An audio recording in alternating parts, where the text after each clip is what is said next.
Hello everyone, welcome to make learning easy.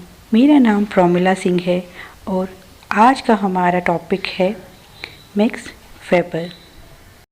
आज हम जिस क्लासिकल थिंकर को पढ़ने जा रहे हैं वो है मैक्स वेबर।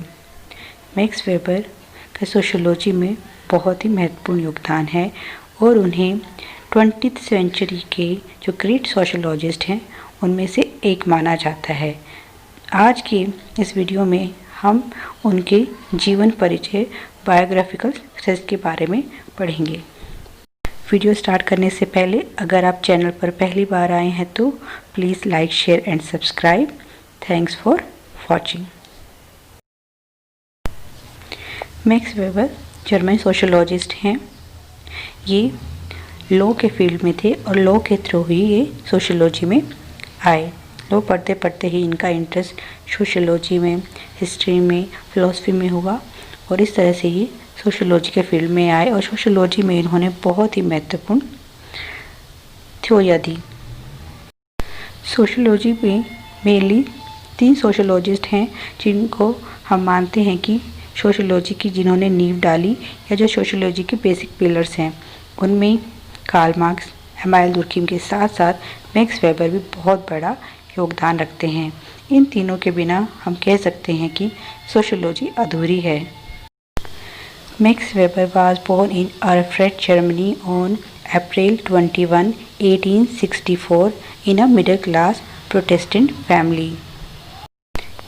मैक्स वेबर के जो पिता थे वो एक बहुत ही फेमस पॉलिटिशियन थे, जबकि उनकी जो माँ थी वो बहुत ही धार्मिक प्रवृत्ति की महिला थी। इनके पिता ऐशो आराम की ज़िंदगी जीना पसंद करते थे, शराब के शौकीन थे, जबकि माँ बहुत ही साधारण ज़िंदगी जीना पसंद करती थी।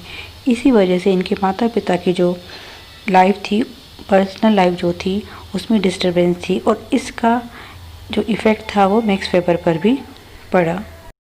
माता पिता में वैचारिक मतभेद होने के कारण उनमें आपसी झगड़े रोज़ ही होते थे। वेबर के पिता उनकी माँ का बिल्कुल भी सम्मान नहीं करते थे और ये बात वेबर को बिल्कुल भी अच्छी नहीं लगती थी। घर में रोज़ रोज़ के झगड़ों के कारण वेबर का जो बचपन था वह प्रभावित हो रहा था। अपने जीवन के शुरुआती जो वर्ष थे वो उन्होंने बर्लिन में ही बिताए थे, पर उसके बाद अपनी बेसिक एजुकेशन कंप्लीट करने के बाद वे चले गए हिडेलबर्ग यूनिवर्सिटी को। वहाँ उन्होंने ज्वाइन किया as a student of law. पर यहाँ पर जैसे कि पहले भी आपको बताया था कि लॉ के थ्रू ही वो सोशियोलॉजी में आए, पर लॉ पढ़ते पढ़ते उनका जो इंटरेस्ट था वो और भी फील्ड में चला गया। जैसे कि इकोनॉमी में उनका बहुत इंटरेस्ट हो गया, हिस्ट्री, फ़िलासफ़ी, ठीक है, रोमन इंस्टीट्यूशंस को उन्होंने स्टडी किया।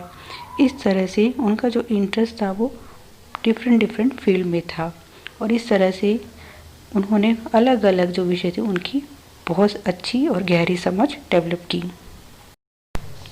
अपने छोटे से ही जीवन काल में वेबर ने बहुत सारे एक्सपीरियंस लिए। वो एक सोल्जर थे, प्रोफेसर थे, पॉलिटिशियन भी थे, लीगल एक्सपर्ट भी थे और सोशियोलॉजिस्ट भी। When his military services was over in 1884, he joined the University of Berlin for studies. He disliked his father's behavior towards his mother. उनके जो फादर थे उनका बिहेवियर जो था वो उनकी माँ के लिए अच्छा नहीं था और यही उनके और उनके पिता के बीच में हमेशा दूरियां पैदा करने की वजह रही। इसी कारण उनके पिता के साथ बहुत कम बनती थी और एक बार उनके अपने पिता के साथ कुछ ज़्यादा ही बात बिगड़ गई और उन्होंने अपने पापा को घर छोड़ने तक को कह दिया।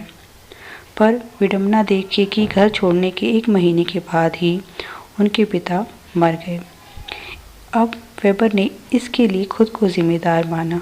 शुरू से ही उनके जो मेंटल जो मेकअप था, वो घर के जो माहौल था उसकी वजह से वो शुरू से ही परेशानी में रहे और अब अपने पिता की मौत के बाद तो वो पूरी तरह से टूट गए।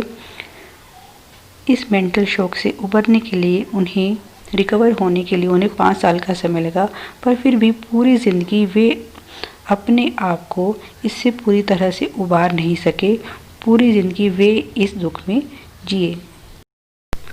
After his recovery, he became an honorary professor in Heidelberg University in 1903.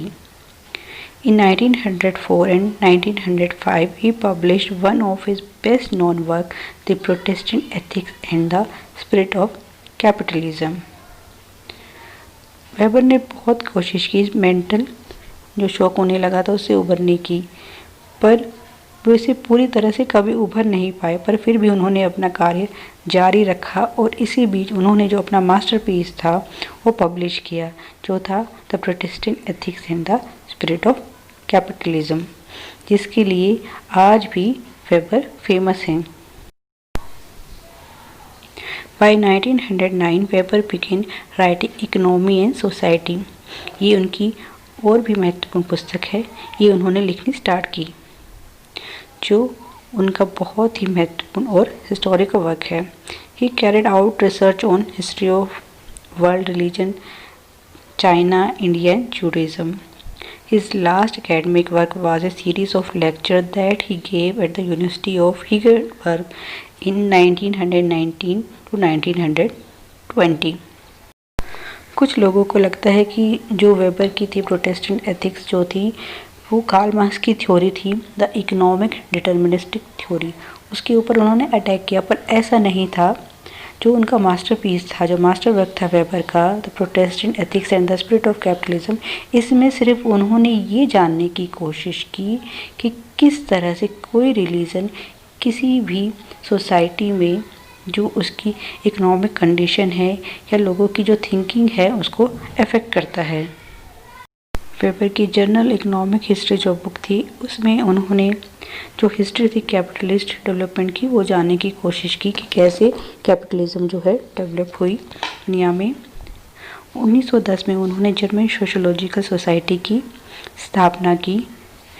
इस टाइम पर उनका घर जो है बहुत ही बड़े बड़े इंटेलेक्चुअल जो थिंकर्स थे उनका घर बन गया था। बड़े बड़े सोशोलॉजिस्ट उनसे मिलने आते थे, बहुत ही ज़्यादा फेमस हो गए थे वेबर।